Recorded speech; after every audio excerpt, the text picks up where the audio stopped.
ओम नमो भगवते वासुदेवाय।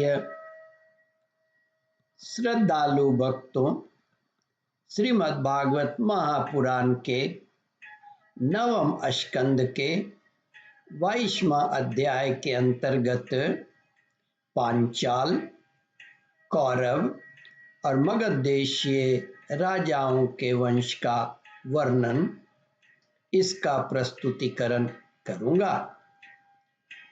इसके पूर्व जहां तक आप कथा श्रवण कर चुके हैं उसके आगे का प्रस्तुतिकरण करता हूं।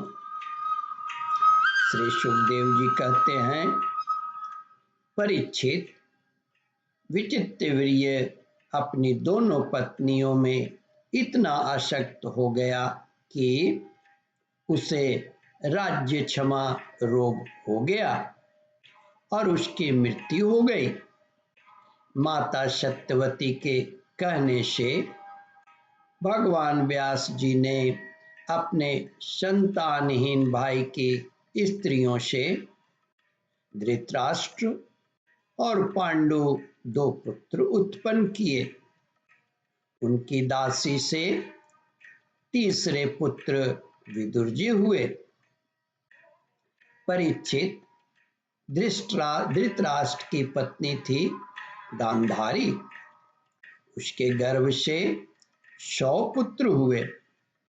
उनमें सबसे बड़ा था दुर्योधन। कन्या का नाम था दुःशला। पांडु की पत्नी थी कुंती। शापवश पांडु स्त्री सहवास नहीं कर सकते थे, इसीलिए उनकी पत्नी कुंती के गर्भ से धर्म, वायु और इंद्र के द्वारा क्रमशः युधिष्ठिर, भीमसेन और अर्जुन नाम के 3 पुत्र उत्पन्न हुए। ये तीनों के तीनों महारथी थे। श्री सुखदेव जी कहते हैं, परीक्षित, पांडु की दूसरी पत्नी का नाम था माद्री। दोनों अश्विनी कुमारों के द्वारा उसके गर्भ से नकुल और सहदेव का जन्म हुआ। इन 5 पांडवों के द्वारा द्रौपदी के गर्भ से तुम्हारे 5 चाचा उत्पन्न हुए। इनमें से युधिष्ठिर के पुत्र का नाम था प्रतिविंध्य। भीमसेन का पुत्र था श्रुतसेन। अर्जुन का श्रुतकीर्ति, नकुल का शतानिक और सहदेव का श्रुतकर्मा। इनके सिवा युधिष्ठिर के पौरवी नाम की पत्नी से देवक और भीमसेन के हिंडिवा से घटोत्कच और काली से सर्वगत नाम के पुत्र हुए।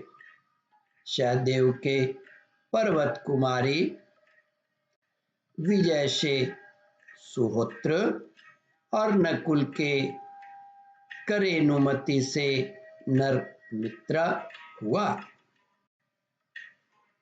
अर्जुन द्वारा नागकन्या उलूपी के गर्भ से इरावान और मणिपुर नरेश की कन्या से बब्रू वाहन का जन्म हुआ।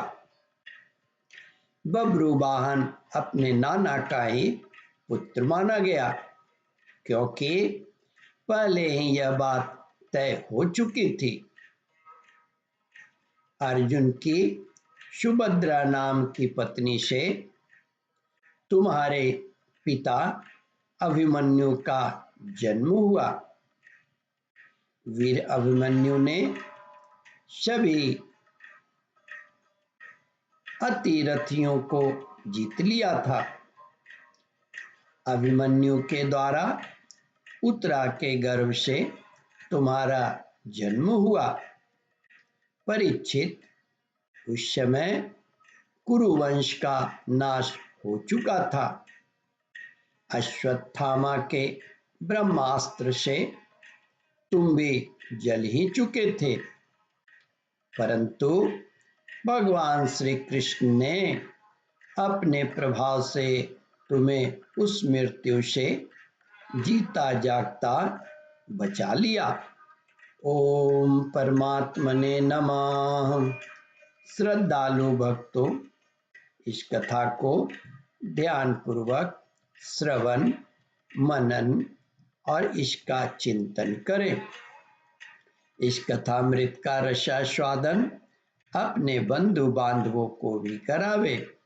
इस वीडियो को शेयर और सब्सक्राइब करें। ओम परमात्मने नमः।